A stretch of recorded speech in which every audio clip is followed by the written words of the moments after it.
con 70 transfusiones de sangre y 100 de plaquetas. Estuve viviendo una vida artificial y recibiendo día y noche la visita de amigos. Entonces, esto yo lo califico cuando lo dedico como un acto de fe en la vida, en Dios y en la amistad. A mí me gustaría también preguntarte 12 años después sobre el título del libro, porque ese 5 de septiembre, y ahorita tú comentabas, no quiero impresionar con promedios, pero tú eres un hombre, y lo comentas en el primer capítulo, que has vivido una vida muy pulcra y muy como debería de ser, 10 de promedio en la licenciatura, en la maestría, en el doctorado, eres un hombre muy probo, honesto, que has ayudado al prójimo, y acabas ese capítulo diciendo una frase de tu madre, Sí. Pero 12 años después... Bueno, ¿qué es por qué a mí? No, ¿Cuál es la respuesta? Realmente se llamaba ¿Y yo por qué? Pero ya en la edición el presidente Fox me robó la frase a propósito del Canal 40 y entonces le cambiamos, Valor Peralta y yo, el título a ¿Por qué a mí? El primer capítulo se llama ¿Por qué a mí? Porque es la pregunta que todas las personas a quienes detectan cáncer dicen ¿por qué a mí? ¿Por qué no al vecino? Y yo no digo ¿por qué a mí? Porque yo sea especial o tenga 10 de promedio en el doctorado, no, porque yo corrí el maratón de Nueva York, el de la Ciudad de México, 10 kilómetros diarios. Yo levantaba 2 horas de pesas de 6 a 8 de la mañana en el banco. Comía la comida más pura, no fumo. Bebía por ahí un whisky o un tequila, por excepción, una copa de vino. Yo decía, ¿por qué si no soy sujeto débil, por qué me viene un cáncer?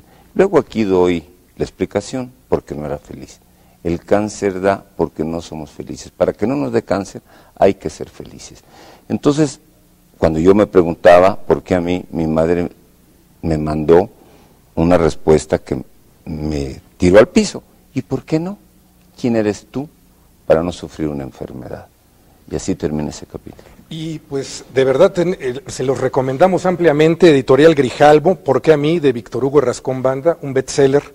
Y te invitamos, Víctor Hugo, a que te quedes con nosotros. Vamos a ver un reportaje sobre Orhan Pamuk, premio Nobel turco, y luego tendremos una charla sobre este autor con el escritor Mauricio Molina.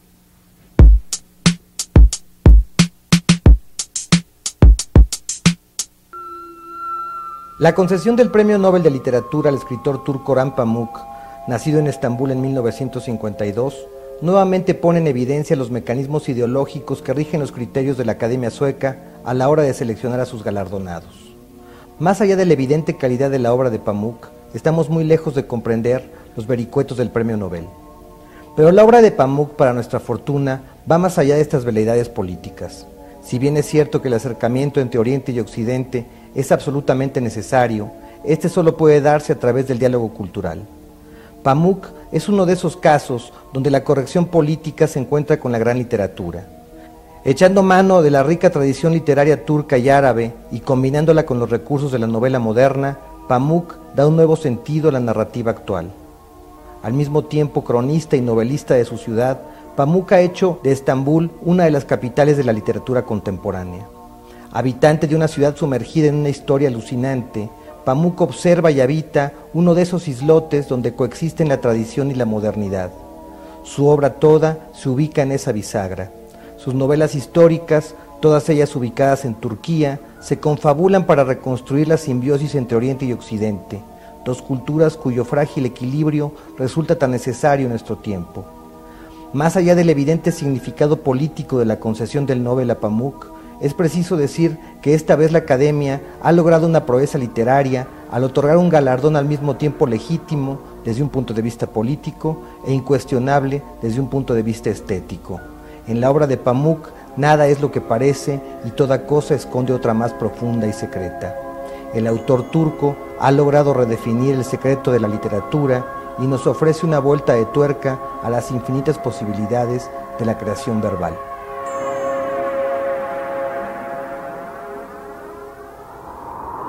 Bueno, pues acabamos de ver este pequeño comentario sobre Orhan Pamuk y yo creo que una de las ventajas que ha tenido el premio Nobel a lo largo de la historia es que nos descubre escritores. Es muy claro que se lo tenían que haber dado a Borges, por ejemplo. ¿Por qué no le dieron el premio Nobel a Borges? Borges decía que él creía que los académicos suecos creían que ya se lo habían dado y por eso ya no se lo daban. se les olvidó.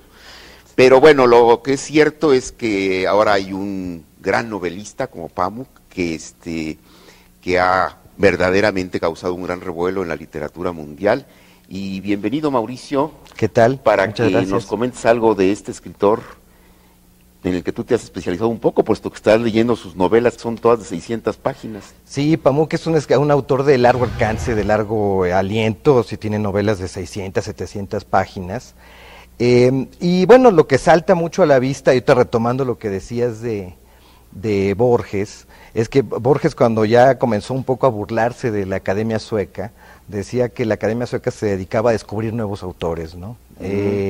Entonces, en el caso de Pamuk, yo creo que hay una combinación de corrección política y de descubrimiento de un buen escritor. Por un lado, yo creo que hay un interés de la comunidad europea evidente por atraer a Turquía a la propia comunidad europea y de alguna manera a un poderoso país islámico, ¿no?, como es Turquía. Y al descubrir a un escritor como Pamuk, bueno, se entablan relaciones culturales fuertes y poderosas entre la Academia Sueca, las editoriales y Turquía, ¿no?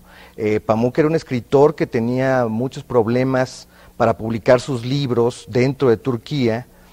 Publicó algunos de ellos fuera, sobre todo en Estados Unidos, gracias a sus viajes a Estados Unidos. Y bueno, tiene grandes novelas y todas ellas son novelas que abordan, ya sea desde el punto de vista histórico o desde la novela, digamos, contemporánea o ubicada en el mundo contemporáneo, se ubican en Estambul, ¿no?, en lo que fue Constantinopla, lo que fue Bizancio, ¿no? Entonces realmente es una ciudad alucinante. En cierta forma, Pamuk es un escritor como Joyce fue a Dublín, ahora tenemos a Pamuk con Estambul. Nos descubre una ciudad realmente muy llena de historia, ¿no?, con este río que la cruza y que está lleno de naves griegas, romanas, de huellas del Imperio Otomano, los golpes de Estado, la mafia, el mundo del cine de Turquía. Y es un escritor que a mí me parece muy interesante que la Academia Sueca, cuando se ha aproximado a escritores no europeos, por ejemplo, Gao Xingyan, Kenzaburo Oe, ¿no?, japonés, chino, Gao Xingyan, japonés, Kenzaburo Oe, ahora el caso de Pamuk, son autores muy influidos por Dostoyevsky. Eso se me hace muy interesante. Es como si Dostoyevsky estuviera marcando todavía hoy, marcando una línea, ¿no? Es decir, las dudas de los personajes frente a cuestiones morales, los conflictos de los personajes frente a la sociedad, que son temas propios de Dostoyevsky, la relación con la locura, que está tan presente, por ejemplo, en el Libro Negro, ¿no?, o con el crimen, como el caso de Nieve. Yo creo que es un autor que sí vale la pena leerlo y explorarlo, sobre todo, bueno, porque nos descubre un mundo muy ajeno y al mismo tiempo cercano, porque es esa fusión tan presente, por ejemplo, en la literatura hispanoamericana y latinoamericana, de tradición, de una profunda tradición y de modernidad. Aunque habría que comentar que sí, quizá como Dostoyevsky, es un autor de otro tempo, que se requiere también cierta paciencia para irlo descubriendo, irlo saboreando.